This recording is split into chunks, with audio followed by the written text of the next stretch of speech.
Imagine being able to read the innermost thoughts of others or hear future lectures delivered to you in the dead of night. At Thousand Island Park, Swami Vivekananda exhibited remarkable manifestations of spiritual power and deep insight that left a lasting impression on those around him. Welcome to the latest installment of our series on Swami Vivekananda's life.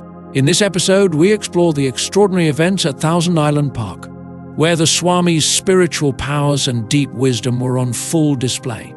From prophetic insights and remarkable displays of yogic abilities to his charming and playful interactions with students, we'll uncover how Vivekananda's time at the park was marked by both profound spirituality and memorable moments of humor. Join us as we delve into this fascinating chapter of his journey.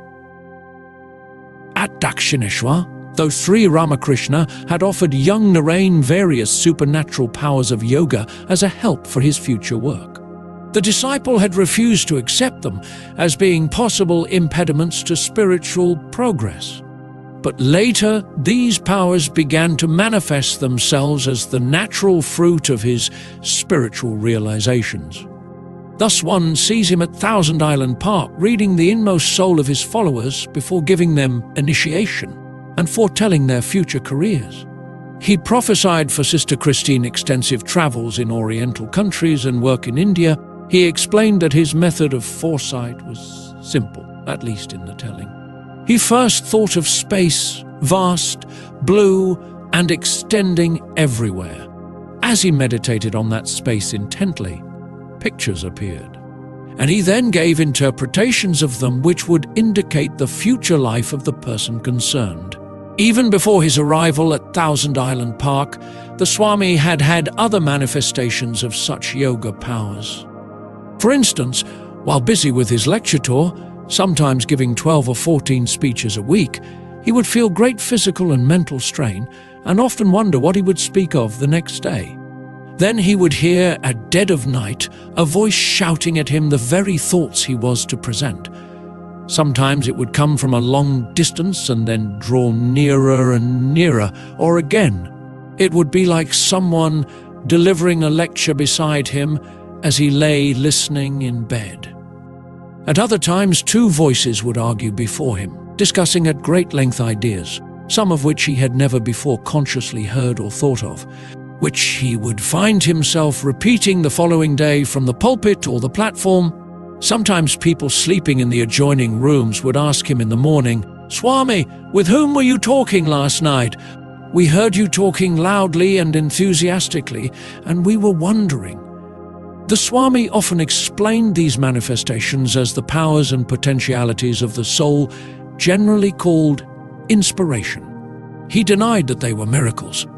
At that time, he experienced the power of changing a person's life by a touch, or clearly seeing things happening at a great distance.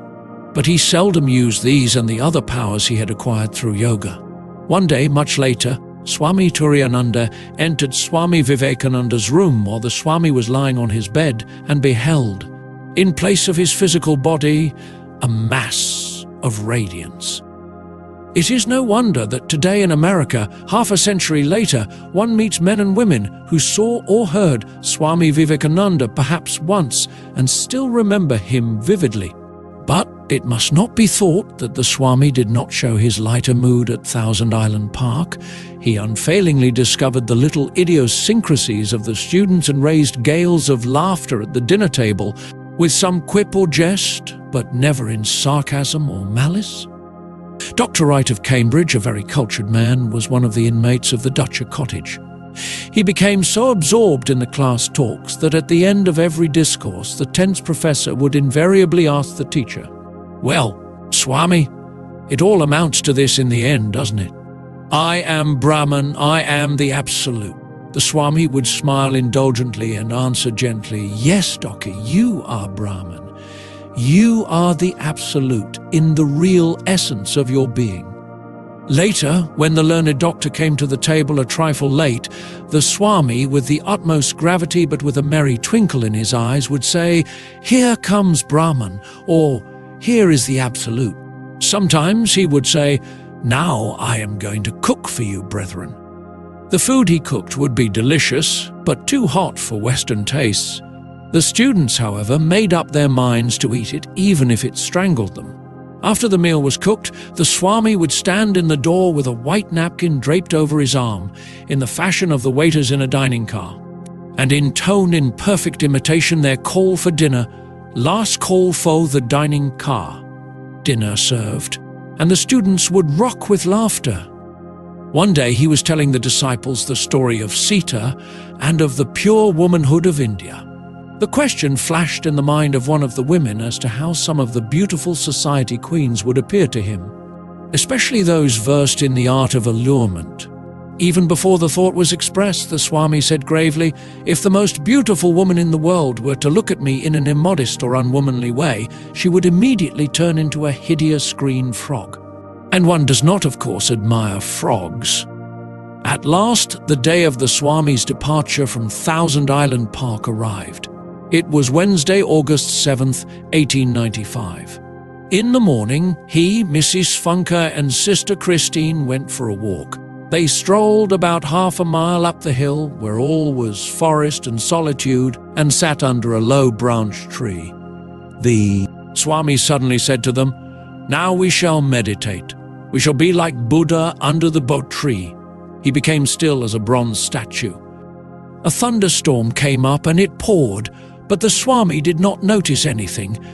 Mrs. Funk raised her umbrella and protected him as much as possible. When it was time to return, the Swami opened his eyes and said, "I feel once more I am in Kolkata in the rains." It is reported that one day, at Thousand Island Park, he experienced Nirvikalpa Samadhi. At 9 o'clock in the evening, the Swami boarded the steamer for Clayton, where he was to catch the train for New York. While taking leave of the island, he said, "I bless these 1,000 islands."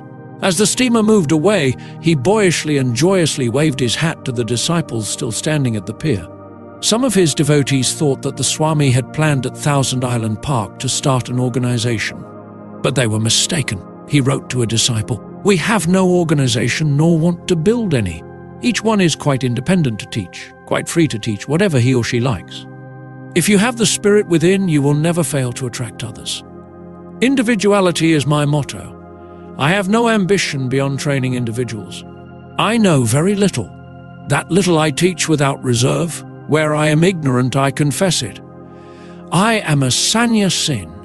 As such, I hold myself as a servant, not as a master, in this world." Vivekananda, the awakener of souls, was indeed too great to be crammed within the confines of a narrow organization. He had had a unique experience of inner freedom at Thousand Island Park, which he expressed eloquently in his poem, The Song of the Sannyasin. He wrote from there to a friend, "I am free, my bonds are cut. What do I care whether this body goes or does not go? I have a truth to teach, I, the child of God. And he that gave me the truth will send me fellow workers from earth's bravest and best." A month after his return from Thousand Island Park, Swami Vivekananda sailed for Europe. Before we take up that important chapter of his life, however, it will be well to describe some of his interesting experiences in America, especially his meeting with noted personalities. Robert Ingersoll, the famous orator and agnostic, and Swami Vivekananda had several conversations on religion and philosophy. Ingersoll, with a fatherly solicitude, asked the young enthusiast not to be too bold in the expression of his views on account of people's intolerance of all alien religious ideas. 40 years ago, he said, you would have been hanged if you had come to preach in this country, or you would have been burnt alive. You would have been stoned out of the villages if you had come even much later. The Swami was surprised. But Ingersoll did not realize that the Indian monk, unlike him, respected all religions and prophets, and that he wanted to broaden the views of the Christians about Christ's teachings. One day, in the course of a discussion, Ingersoll said to the Swami, "I believe in making the most of this world, in squeezing the orange dry, because this world is all we are sure of."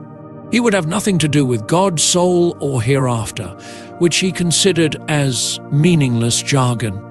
"I know a better way to squeeze the orange of this world than you do," the Swami replied, "and I get more out of it. I know I cannot die, so I am not in a hurry. I know that there is no fear, so I enjoy the squeezing. I have no duty, no bondage of wife and children and property, so I can love all men and women. Everyone is God to me. Think of the joy of loving man as God. Squeeze your orange my way, and you will get every single drop." Ingersoll, it is reported, asked the Swami not to be impatient with his views, adding that his own unrelenting fight against traditional religions had shaken men's faith in theological dogmas and creeds, and thus helped to pave the way for the Swami's success in America.